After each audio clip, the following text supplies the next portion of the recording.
Ko najdejo posnetke nadzornih kamer pogrešane osebe, to njenim bližnjim vlije nekaj upanja, da jo bodo kmalu našli, saj je mogoče določiti njena zadnja znana gibanja. Vendar pa v nekaterih primerih tudi najjasnejši takšni posnetki ne pripeljajo primera do zaključka in lokacija pogrešane osebe ostaja neznana. Številka 10. Objavljene so bile posnetki varnostnih kamer, ki prikazujejo zadnje znane gibe 19-letnega Luka Durbina, potem ko je nenadoma izginil med večernim izhodom s prijatelji. A vendar ga od tiste noči nihče ni videl in njegova usoda ostaja skrivnost. Leta 2006 je Luka živel v Halsleyju v Angliji, vendar je odpotoval v Ipswich, da bi preživel čas s prijatelji. Po poročilih je bilo območje takrat znano potem, da so bili skoraj na vsakem vogalu po noči preprodajalci prepovedanih substanc in seksualne delavke. Zato so morali ljudje, ki so bili zunaj, biti zelo previdni. Luka je svoje šolska leta preživel v Woodbridgeu, kjer je obiskoval Farlingay High School. In potem je začel študirati glasbeno tehnologijo na Colchester Institute. Toda po 12 mesecih vožnje na inštitut se je odločil, da se mu to ne izplača več. Zato je opustil študij. Po besedah njegove družine je takrat njegovo življenje doživelo izjemen preobrat. Začel se je zapletati z nedovoljenimi substancami, vendar mu je vseeno uspelo obdržati službo kot prodajalec sadja in zelenjave. Kupil si je motor in se zdel dovolj srečen s svojimi odločitvami. Na dan svojega izginotja je Luke dokončal svojo izmeno v Onderberryju, nato pa se je odpravil k prijatelju Alexu v Woodbridge, kjer je pustil svojo motoristično čelado, nahrbtnik, mobilni telefon in druge stvari, saj sta z Alešem in še tretjim prijateljem, ki mu je bilo ime Zack, odšla ven za noč. Nato so šli v nočni klub, vendar se je Luke odločil, da bo zgodaj zaključil večer. Ločil se je od svojih prijateljev in se odločil, da se z vlakom odpelje domov. Viden je bil na železniški postaji v Ipswichu med 2:30 in 3:00 zjutraj. Vendar ni imel nobenega denarja pri sebi, zato se je odločil poiskati drugo pot domov. Odšel je do sedeža taksi službe Hawk Express, kjer so mu zavrnili prevoz, ker ni mogel plačati vožnje. Eden od zaposlenih v podjetju mu je ponudil, da mu posodi mobilni telefon, da bi lahko koga poklical, a je Luka iz neznanega razloga to zavrnil. Zadnji posnetek Luke je bil zabeležen na ulici Dogs Head Street, ko je hodil v smeri avtobusne postaje. Kaj se je zgodilo potem, ostaja neznano, saj ga nikoli več niso videli, čeprav so 3 ljudje naslednji dan poročali, da so Luko videli v Woodbridgeu. Vsi so poznali Luko in so povedali, da so ga videli v belem avtomobilu z 2 moškima, ki ju niso prepoznali. Kasneje so ugotovili, da je njegovo izginotje verjetno povezano z njegovo vpletenostjo v prepovedane snovi, čeprav to ni bilo dokončno dokazano. Prav tako so poročali, da so tisto noč na tem območju videli Volvo z lažnimi tablicami. Vendar policija ni prepričana, ali je to bilo povezano s primerom Luka. Vsakdo, ki ima dodatne informacije, ki bi lahko pomagale najti Luka, naj kontaktira skupno ekipo za pregled večjih kaznivih dejanj in nerešenih primerov Norfolka in Suffolka na telefonsko številko 01 953 423 819. Številka 9. Jutro 12. februarja 2016 se je začelo povsem običajno za 52-letno Fatimo Mohamed Ali in njenega moža Mohameda. V zgodnjih jutranjih urah ga je zbudila in mu pripravila zajtrk, kot je to počela vsako jutro. Mohamed je zapustil hišo, ki se je nahajala v New Havenu v Angliji ob 7:30, da bi šel na delo, vendar se še vedno spomni, da je Fatimi dal poljub, preden je odšel skozi vrata. Preden je odšel, je ponudil, da bo kasneje popoldne po svoji izmeni kupil nekaj živil, vendar je Fatima predlagala, da gre staraje skupaj naslednji dan. Nato je sedel v avto in se odpeljal v službo, ne da bi vedel, da bo to zadnjič, ko bo videl svojo ženo. Skrivnost se je začela približno 15 minut kasneje, ko je Fatima nenadoma peš zapustila hišo, kar je bilo izjemno nenavadno. Posnetki varnostnih kamer, ki jih je pridobila policija, so pokazali, da je hodila s hitrim korakom, vendar nikomur ni povedala, da gre ven ali kakšni so njeni načrti za tisti dan. Mohamed je poklical policijo, ko je postalo očitno, da je izginila. Povedal je, da sta imela srečen zakon in da se ne more spomniti nobenega razloga, zakaj bi Fatima nenadoma izginila po lastni volji. Preden se je tisti dan odpravil domov, se je ustavil na lokalni pošti, da bi prevzel nakit, ki ga je kupil za Fatimo za Valentinovo. Ko pa je prišel domov, je bila hiša srhljivo tiha in Fatime ni bilo nikjer. Ko je opazil, da so njeni avtomobilski ključi še vedno ležali na mizi v dnevni sobi, ga je zaskrbelo, saj je Fatima vedno vozila kamorkoli je morala iti. On in njegovi 3 odrasli otroci so poklicali njen najljubši salon, a je nihče ni videl. Mohamed je nato poklical njen mobilni telefon in postal je zelo zaskrbljen, ko ga je slišal zvoniti iz zgornjega nadstropja. Telefon je našel na njeni postelji in opazil, da je na toaletni mizici pustila poročna in zaročna prstana. V dneh po izginotju so večkrat preiskali območja okoli hiše para, vendar niso našli nobene sledi o njej. Preiskali so tudi lokalno plažo in klife, vendar brez uspeha, in v naslednjih nekaj mesecih niso našli nobene sledi. Naslednje leto je ena od Fatiminih sodelavk prijavila, da jo je videla v Brightonu, blizu avtobusnega postajališča. Zbrali so posnetke varnostnih kamer in ko sta jih Mohamed in njegov sin pregledala, sta bila prepričana, da je to ona, čeprav je bil na posnetku prikazan le njen hrbet. Mohamed meni, da bi policija lahko naredila več s to sledjo, saj niso pregledali varnostnih posnetkov iz trgovin na tem območju in ga nikoli več niso kontaktirali glede primera. Prav tako je razkril, da Fatima trpi za obsesivno-kompulzivno motnjo in da je sovražila umazanijo. Zato nikoli ne bi šla na plažo in ne bi hodila po gozdnatih območjih. Ni marala niti hoditi po travi. Fatima je običajno nosila tradicionalno indijsko obleko pod bež plaščem in je vitke postave. Policija v Sussexu je obljubila, da bo primer Fatime ostal odprt in prosila vse, ki imajo informacije, ki bi lahko pripeljale do njenega izsleditve, naj pokličejo 101 in navedejo Operation Accelerate. Številka 8. Minilo je 18 let, odkar so nazadnje videli 68-letnega Davida Finleya in njegova družina obupano želi izvedeti, kaj se mu je zgodilo pred vsemi temi leti. Po njegovem izginotju so postali zelo zaskrbljeni, saj je trpel za začetnimi stadiji Alzheimerjeve bolezni in bi se zato lahko izgubil. Primer Davida se je začel 5. maja 2008, ko je okoli 15. ure zapustil svojo hišo v Glasgowu na Škotskem. David je takrat živel v soseski Cardonald, domačini pa so ga pogosto videvali, kako se sprehaja po ulici, saj je bil reden sprehajalec. Na dneve, ko je šel na sprehod, je običajno potoval v območja Paisley, Johnstone, Drumchapel ali Clydebank, vendar ostaja neznano, ali je tisti dan prišel do katerega od svojih običajnih krajev, saj se ga nihče v teh območjih ni spomnil videti. Iskanja so potekala vzdolž njegovih običajnih poti in sčasoma se je nekaj ljudi oglasilo ter poročalo, da so ga morda videli. Toda kljub temu, da so sledili tem namigom, Davida ni bilo mogoče najti. Vsa ta opažanja so bila nepotrjena, vendar en posnetek varnostne kamere brez dvoma prikazuje njegove zadnje znane premike. David so tistega dne okoli 18. ure videli na ulici Sachi Hall pri ulici West Nile, pri čemer ni kazal nobenih znakov stiske. To ne pomeni, da je nameraval potovati na to območje, saj so nekateri predlagali, da se je med sprehodom zmedel in ko je ugotovil, da je izgubljen, ni mogel najti poti nazaj domov. To seveda ostaja le teorija, vendar je pri osebah z Alzheimerjevo boleznijo pogosto, da hodijo v napačno smer, saj se lahko hitro zmedejo. V letih, ki so minila od takrat, so ljudje obvestili policijo o opažanjih Davida na več območjih. Policija je izjavila, da bo njegov primer ostal pod preiskavo, vendar bodo zaradi dolgega časa, ki je minil od Davidovega izginotja, njihova prizadevanja minimalna, razen če prejmejo verodostojno sled.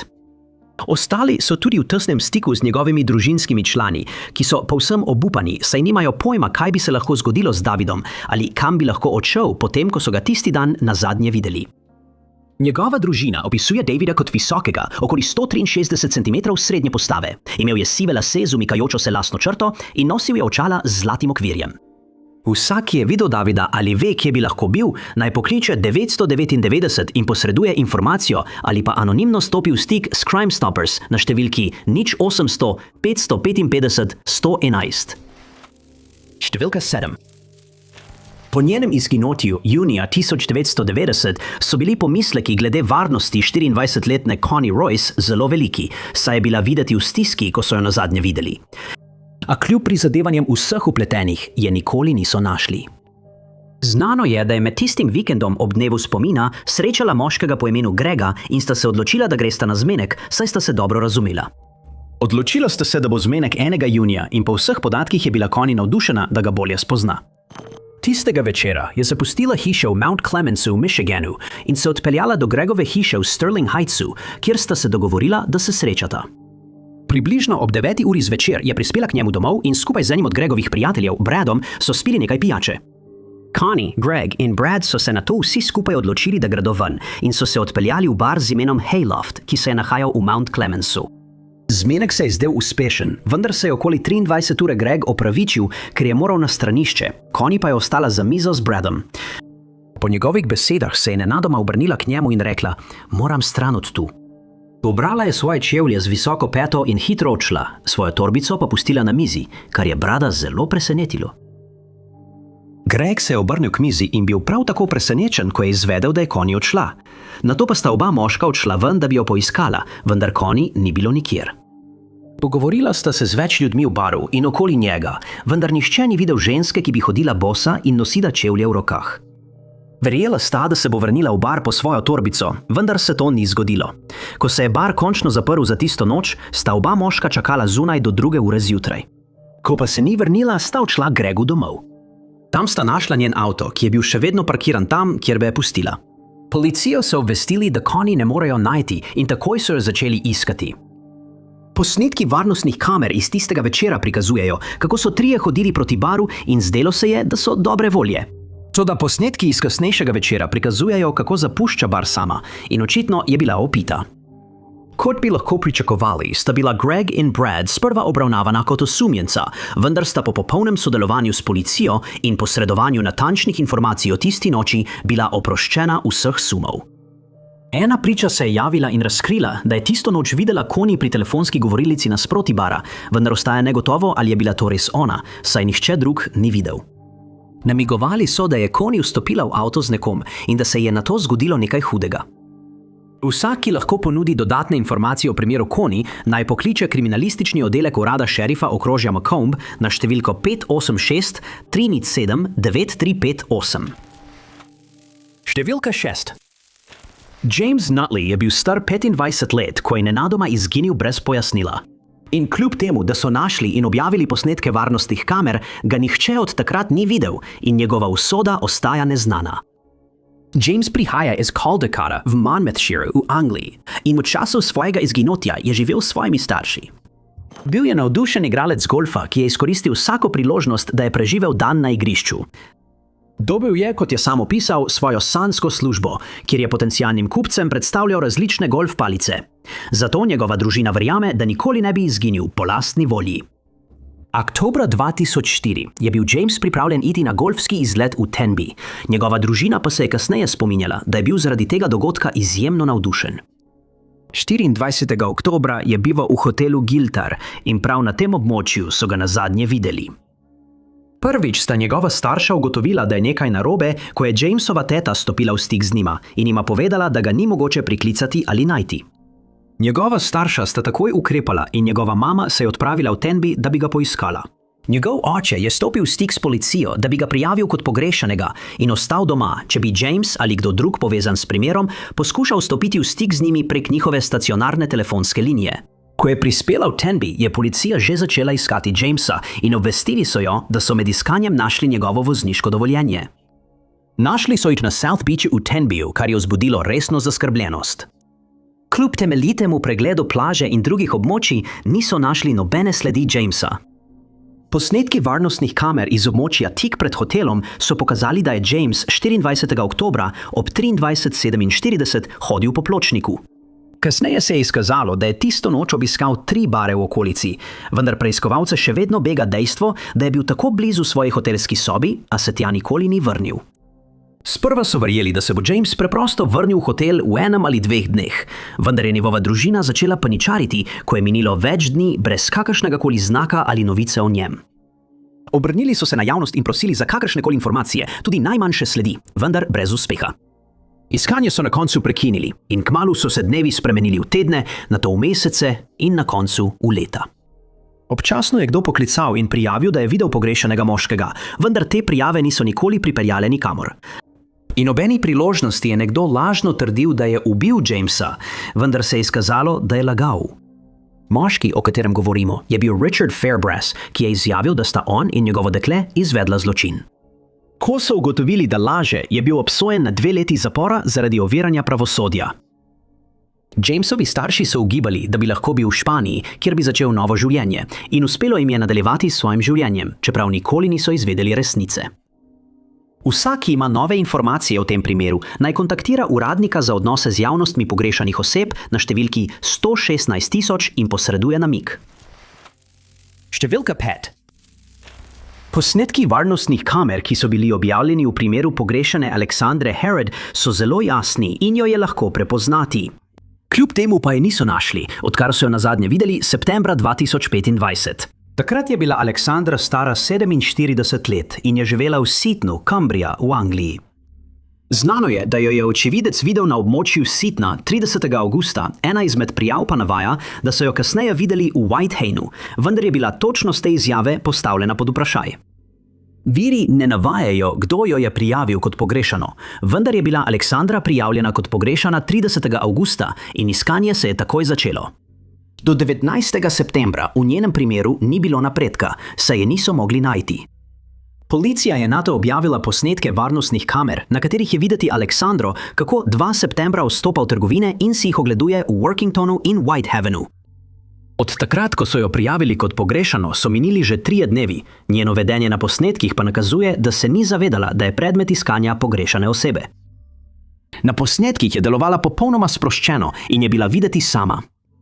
To je mnoge pripeljalo do prepričanja, da ni bilo pravega razloga za skrb, vendar so drugi opozorili, da samo zato, ker je delovala sproščeno, še ne pomeni, da je bilo z njo vse v redu. Isti dan so jo okoli 11:20 dopoldne ujeli varnostni posnetki v kavarni na King Street v Whitehavenu. Tudi tokrat ni delovala v nobeni stiski, ko je prebirala meni v lokalu. Ko ni bilo nobenega sledu v njej, je policija zaprosila javnost za pomoč in pozvala vse, ki so jo videli, naj se oglasijo. Prav tako so prosili, naj jim predajo morebitne nevidene posnetke varnostnih kamer, da bi lahko sledili njenim gibom po odhodu iz kavarne, vendar takšnih posnetkov niso nikoli prejeli. Nato so prosili, naj jih kontaktirajo njeni družinski člani in prijatelji, vendar ni bilo razkrito, ali se je kdo oglasil. Opozoriti je treba, da ima Alex povezave z več območij, vključno z Devonom, Durhamom, Dorsetom, Leedsom in Wiltshireom. Namiguje se, da bi lahko preprosto odpotovala na eno od teh območij, da bi se preselila ali obiskala nekoga, ki ga pozna, vendar ker o njenem pojavljanju na kateremkoli od teh območij ni bilo poročil, to ostaja le teorija. Na posnetku ima kratko postrižene temne lase, oblečena je v temne trenirke, temno jakno in čez ramo nosi črn nahrbtnik. Policija je prosila javnost, naj bodo pozorni na njen mobilni telefon, Samsung J6, ki ga je običajno vedno imela s seboj. Poskušali so jo poklicati na ta telefon, vendar brez uspeha. In še vedno ni znano, ali je bil izklopljen ali pa se je izpraznila baterija. Vsak, ki ima dodatne informacije o primeru Alex, naj pokliče na številko za nujne primere 101. Številka 4. Ko nekdo izgine, je običajno, da njihovi bližnji ustvarijo Facebook stran z vsemi podrobnostmi o njihovem primeru. To pomaga širiti ozaveščenost o njihovem izginotju in je v nekaterih primerih pomagalo pri njihovem iskanju. Toda v primeru 28-letnega Timothyja McCalla, ki prihaja iz Killena v Stirlingshireu v Angliji, se je njegova žena odločila zapreti Facebook stran, ki jo je ustvarila, potem ko je bil njen mož pogrešan več kot 1 leto. Pojasnila bi, da jih je to samo spominjalo na izgubo, ki so jo doživeli ona in otroci, in jim je onemogočalo, da bi šli naprej s svojim življenjem. Maja 2012 je bil Timothy McCall mornar v činu Leading Seaman kraljeve mornarice in je služil na ladji HMS Westminster. On in drugi člani posadke so bili na 7-mesečni varnostni misiji na Bližnjem vzhodu, 26. maja pa so pristali v pristanišču Port Rashid v Dubaju. Ladja je ostala zasidrana naslednjih 5 dni, posadka pa si je vzela nekaj časa, da uživa v okolici. 26. maja je znano, da je plaval v Seafarer's Mission v mestu, nato pa se je pripravil na večerni izhod z nekaterimi svojimi mornarji. Tisto noč so obiskali Rock Bottom Cafe v Dari in po vseh podatkih je Timothy preveč popil. Njegovi ladijski tovariši so kasneje poročali, da so poklicali taksi, ga dali van in vozniku naročili, naj ga odpelje nazaj na ladjo. A nikoli se ni vrnil na ladjo in od takrat ga nihče ni videl ali slišal zanj. Kasneje so našli posnetke varnostnih kamer, ki so prikazovani, kako so Timothyja varnostniki odpeljali iz bara, preden so ga okoli 2:00 zjutraj dali v taksi. Voznja nazaj do ladje bi morala trajati le približno 15 minut, vendar ostaja neznano, kaj se je v tem času zgodilo. Priče so se javile in povedale, da so ga okoli 3:00 zjutraj opazile, kako je vstopil v drug taksi. In da se je vračal, da bi se srečal s prijatelji, vendar ta poročila nikoli niso bila potrjena.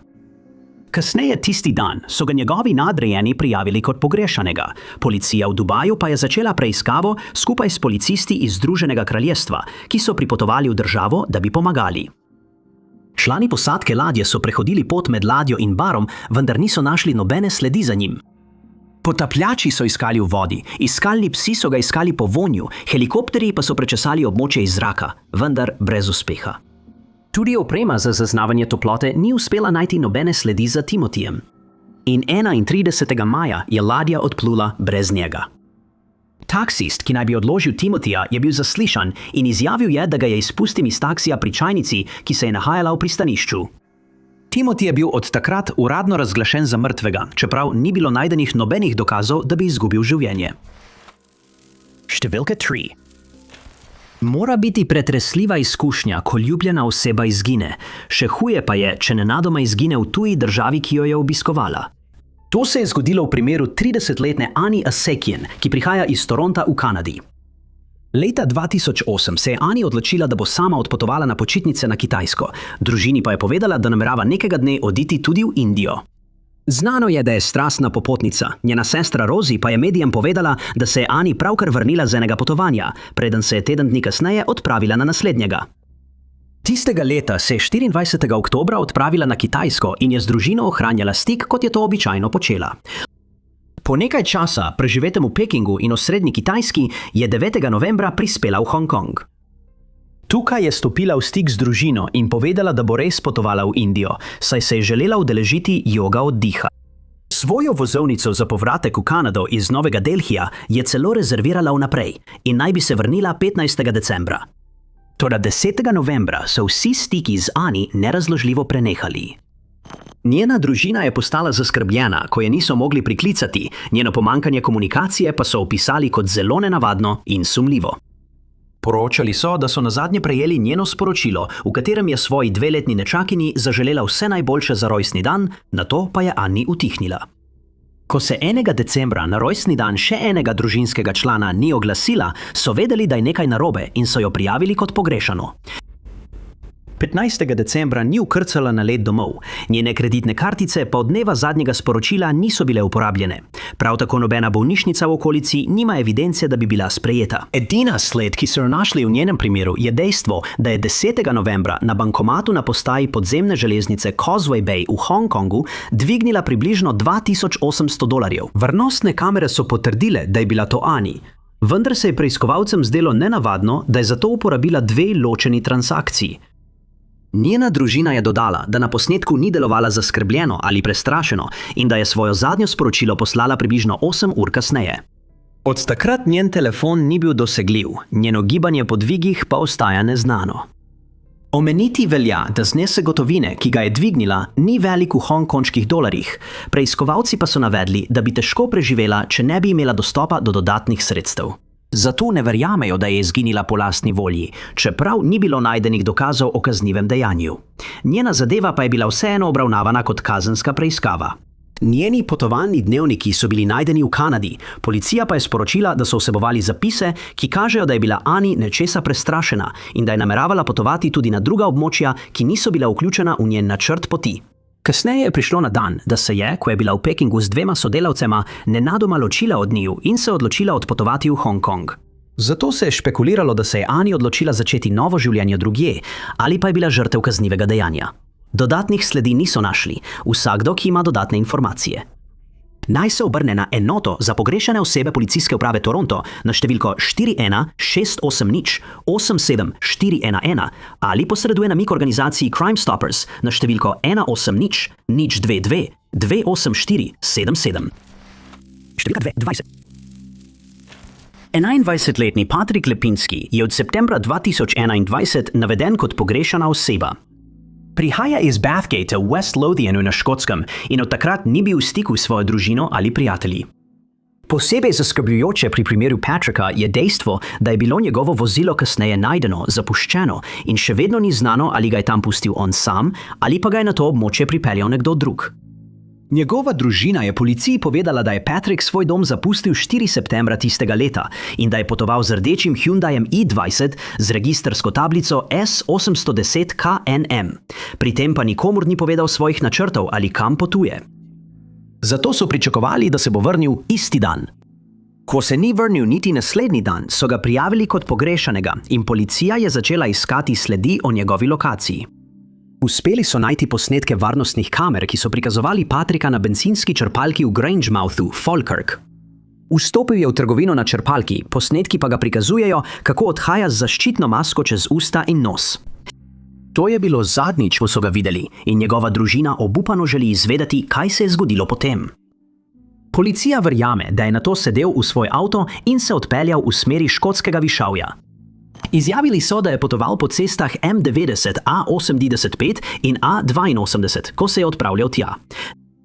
5. decembra je bil njegov Hyundai najden zapuščen na obračališču na cesti A82 blizu Ballachulisha. Prepotoval je več kot 100 milj, da je prišel tja, in preiskovalci se trudijo razumeti, zakaj bi šel tako daleč samo zato, da bi pustil svoj avto ob cesti. Neposredno območje so temeljito preiskali, vendar niso našli nobenih sledi Patricka. Prav tako ni bilo nobenih znakov, kam bi lahko odšel. Gorske reševalne ekipe, obalna straža in gasilci so se vsi pridružili obupnemu iskanju, vendar brez uspeha. 7. septembra so bile javnosti predstavljene posnetki nadzornih kamer z bencinske črpalke v upanju, da je kdo videl Patricka, vendar se nihče ni oglasil z novimi informacijami ali morebitnimi opažanji. Oblasti so od takrat prosile vse, ki so tisti dan vozili po teh območjih, naj preverijo svoje kamere v avtomobilih, če bi bil Patrick morda ujet na kakšnem posnetku, vendar brez uspeha. Na posnetku je viden oblečen v modro jakno z logotipom na sprednji strani, modre kavbojke in čevlje Adidas. Opisan je kot visok, približno 188 cm, vitke postave in svetlih las. In čeprav verjamejo, da je končal v Ballachulishu, tam od takrat ni bilo nobenih prijav o njegovem opažanju in to nikoli ni bilo potrjeno. Vsak, ki ima informacije o Patrickovi lokaciji, naj pokliče 101 in navede številko dogodka 0799 z dne 5. septembra, številka 1. Nekateri primeri pogrešanih oseb so tako dvoumni, da je malo upanja, da bi jih kdaj rešili. V primeru izginotja 33-letnega Jeffreya Leea so nekatera dejstva gotova, vendar so povzročila le še več skrbi, saj je znano, da je bil leta 2021 ugrabljen. Jeffrey, ki prihaja iz Vancouvra v Britanski Kolumbiji v Kanadi, je tik pred izginotjem obiskal svoje dekle v njenem stanovanju in od tistega dne ni imel stika z nikomer. Posnetki varnostnih kamer, ki so bili dani na voljo javnosti, so nekoliko osvetlili njegove zadnje znane premike. Na posnetku je videti Jeffreya, kako 23. septembra tistega leta vstopi v visoko stavbo v Oak Ridgeu. Kasneje pa je bilo potrjeno, da je šel v to stavbo, da bi se srečal z nekaj prijatelji in sodelavci. Prav tako je znano, da je tam ostal do približno 4 ure zjutraj naslednjega dne, saj so ga na posnetkih videli, ko je takrat odhajal. Verjame se, da se je nato odpravil nazaj do svojega vozila, BMW X5 SUV-ja, ki ga je parkiral blizu West 41 Avenue in Elizabeth Street. Toda takoj, ko se je vrnil do svojega avtomobila, policija verjame, da so ga ugrabili neznani storilci in da se mu je nato zgodilo nekaj hudega. Verjame se, da je do ugrabitve prišlo, ko je vstopal v svoje vozilo, saj je bilo najdeno na mestu, kjer ga je parkiral, potem ko je bil prijavljen kot pogrešan. Najdeno je bilo z odprtimi voznikovimi vrati, kar nakazuje, da so ga zmotili, ko se je pripravljal na odhod. Običajno, ko je nekdo ugrabljen, je le vprašanje časa, kdaj bo podana zahteva za odkupnino. V primeru Jeffreya pa se to nikoli ni zgodilo. Na posnetku deluje sproščeno in mirno, kar je preiskovalce vodilo do prepričanja, da ni pričakoval nobene nevarnosti, ko je zapustil stavbo. Viden je bil v temni jopici s kapuco, črnih kratkih hlačah in natikačih, nosil pa je tudi sivo torbo čez ramo. Prav tako je razvidno, da je imel kratko postrižene lase in rahlo brado na obrazu, čeprav je imel čez usta tudi črno zaščitno masko. Ker ni bilo postavljenih nobenih zahtev za odkupnino, ostaja neznano, ali je šlo za vnaprej načrtovano ugrabitev ali pa so storilci zgolj naleteli na Jeffreya, ko je vstopal v svoj avto. Policija vztraja, da nekdo na tem območju nekaj ve, ali je tistega jutra nekaj videl in da so večkrat pozvali vse, imajo dodatne informacije, naj se javijo, vendar brez uspeha. Verjamejo, da je v stavbi nekaj igral na srečo, kar bi lahko predstavljalo možen motiv. Če bi Jeffrey osvojil večjo vsoto denarja, bi morda lahko postal tarča roparjev, vendar to ostaja le teorija. Policijski predstavnik je izjavil, da so zbrali precej dokazov in da so sprva verjeli, da bo primer hitro rešen, vendar je zdaj zastal. Če ste tistega jutra videli Jeffreya ali imate kakršnekoli informacije, ki bi lahko vodile do njegove izsleditve ali aretacije odgovornih za njegovo ugrabitev, vas prosimo, da kontaktirate oddelek za huda kazniva dejanja Vancouverske policije na številko 604 71 72 541. Najlepša hvala, ker ste gledali. Če vam je bil ta video všeč, pritisnite gumb za všeček. Ne pozabite se naročiti in klikniti zvonček za obvestila, da boste na tekočem z vsemi našimi prihodnjimi objavami. Moje ime je Top 5 Unknowns in se vidimo v naslednjem videu.